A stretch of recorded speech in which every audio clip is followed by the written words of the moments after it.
Went to the Hemingway house. Okay, so it was the house of Ernest Hemingway for, I think he lived in the Keys for 7 years, give or take. Went there, it was great. It was very well done, well worth it. A lot of cool little nooks, and they had the little what do you call those? The little kind of information stands. You know what I mean? I was gonna say crannies. Usually that's what accompanies the nooks. Is that what that is? A cranny? Yeah, nooks and crannies. Yes. I mean, according to Thomas's English, but yes. I'm talking about the little stand-up plaque that has tidbits of information. Yeah, it's a cranny. Yeah, yep, okay, that's Never heard that. Didn't know. Did Hemingway write that? Anyway, Yes. So we're getting ready to leave the place, and there's this fucking family of probably, I don't know, 12, 13. My best guess is they were from the greater Milwaukee area. Some guy had a Brewers shirt on. And they looked like a family of 13 from the greater Milwaukee area, if you want to, envision something like that.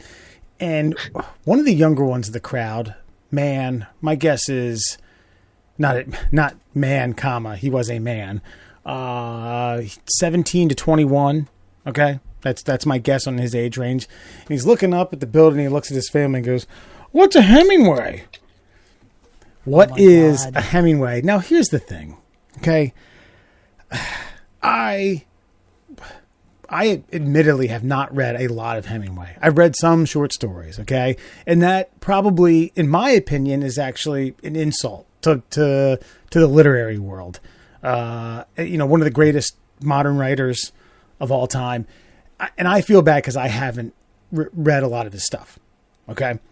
This jackwagon asked like it's a noun. What is a Hemingway? Well, I guess Hemingway was a person, but it was very depressing. It was, oh man, it kind of shook me to the core. Like, oh boy, you're gonna have a rough road, buddy. Well, Maybe in all honesty, I didn't know that. I mean, I know what a Hemingway is. I know who Hemingway is, but I didn't necessarily know that the Hemingway house was down. Where'd you go? Where exactly is it? It was in Key West, but he didn't know it was a person. He asked, "What's a Hemingway? Is it a garden tool?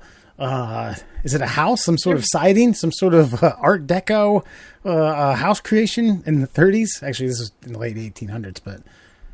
The house They are from Milwaukee, right? I mean, Bob Uecker is their hero. So, I mean, how much more information did you want them to contain inside their dopey little brains? Well, at least they're doing well to make their way out to Key West, right? Someone from the family corrected him, whipped him into shape. But it's still, I mean, I don't know. I can feel like even the most moderately intelligent individual should be able to. Ernest Hemingway, author, boom. Well, I mean, that's not his fault, though. I mean, isn't that a indictment on the American education system? If somebody that old doesn't know what's a Hemingway, you should have just told him it was a fucking bird and just moved on with life and not been upset about it. And then you could have walked away knowing that you made a dumb person even dumber, which is a very difficult thing to do. But man, when you can accomplish that mission, oh, it's a pat on the back. A dumb person. I mean, Murr's kind of right. It is an indictment on the American education system, but at the same time, it is his fucking fault. Like, generally, we're about to get deep for a second, but fucking the pervasiveness of our anti-educationness in the United States is ridiculous. But it is still the fucking individual who goes to fucking school's job to listen. Like, somebody in that gentleman's schooling described Ernest Hemingway, probably said he had a house in Key West. It's a fun fact. Like, if I hosted bar trivia, if I had a Hemingway fucking category, it would definitely say something about Key West house, because it's just a general factoid. Like, he did not pick up on that. Somebody said it to him. I guarantee one adult person in his life said it, and he just didn't fucking pick up on it. That's his fault.